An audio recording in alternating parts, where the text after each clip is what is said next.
మరుగున పడిన కళలను వెలికితీస్తున్న సాధనాసురులు. మేడ్చల్ గట్కేసర్ మండల్ ఔషాపూర్ గ్రామ పంచాయతీ వద్ద నిర్వహించిన సాధనాసురుల ప్రదర్శన. పద్మశాలల కులస్తులను ఆరాధ్య దైవంగా కొలుస్తున్న సాధనాసురులు కరీంనగర్ జిల్లా వీణావంక మండలంలో నివసిస్తున్నారు.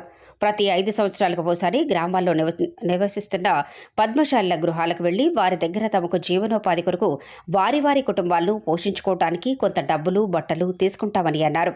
ఈ సందర్భంగా మత్స్య సుధాకర్ మాట్లాడుతూ ప్రతి కులానికి ఒక కళా బృందం వాళ్లు ఉంటారని, యాదవులకు మందుచ్చ, పద్మశాలులకు సాధనాసులని, ఎస్సీలకు జాంబవంతులని, బాలకులస్తులకు గుర్రం మాలని, ఇలా ప్రతి కులానికి ఒకరు ఇలాంటి వారు ఉంటారని, అడుగంటిపోతున్న కళలను వెలికితీసినటువంటి కళాబృందం ద్వారా ప్రజలకు కళ్లకు కట్టినట్లుగా వారి ఆటపాటలు, నైపుణ్యాన్ని తెలియజేస్తూ ప్రజల వద్ద నుంచి కొంత ఆర్జిస్తుంటారని, ఇలాంటి కళలను వెలికి తీసేందుకు కళాకారులను ప్రభుత్వం ఆదుకోవాలని, వారికి కావలసిన ప్రోత్సాహం అందజేయాలని వారన్నారు. ఈ కార్యక్రమంలో గ్రామ మాజీ ఉప సర్పంచ్ ఎల్సాని ఐలయ్య యాదవ్, మచ్చా భూషణం, మచ్చా సదానందం, మచ్చా యాదగిరి, మచ్చా శ్రీనివాస్, జి సుదర్శన్, కరికొండ వెంకటేష్, సందీప్, కార్తీక్, పద్మశాలి సంఘ సభ్యులు, మహిళలు, గ్రామస్తులు తదితరులు పెద్ద ఎత్తున పాల్గొన్నారు.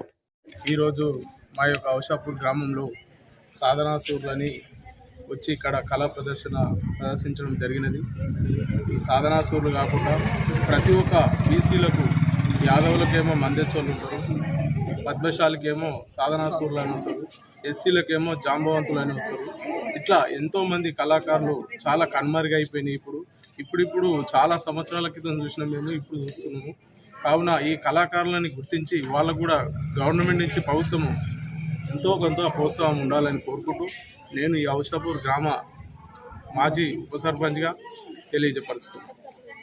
ఈరోజు సాధనాసురుల ఆట గురించి ఇక్కడ కార్యక్రమం జరిగింది. వాళ్ళు ప్రతి 5-6 సంవత్సరాలకు ఒకసారి వచ్చి మా పద్మశాలి సంఘం తరఫున ఇక్కడ ఆట ఆడడం జరుగుతుంది, నాటక ప్రదర్శన. వాళ్ళందరికీ కొంచెం మేము మా పద్మశాలి సంఘం తరఫున తలా కొంచెం వేసుకొని వాళ్ళకు దక్షిణముగా ఇస్తే, వాళ్ళు గరీబులు కాబట్టి వాళ్ళు ఇట్లనే మా పద్మశాలి సంఘం తరఫునే వచ్చి ప్రతి ఊరికి ఇట్లనే వాళ్ళు సేవ చేసుకుంటూ నాట్య ప్రదర్శన చేసి వాళ్ళ జీవనం గడుపుతారు. కాబట్టి వాళ్ళకి ఏదైనా సాయం చేయాలంటే గవర్నమెంట్ తరఫున సాయం చేయాల్సిందిగా కోరుతున్నాను.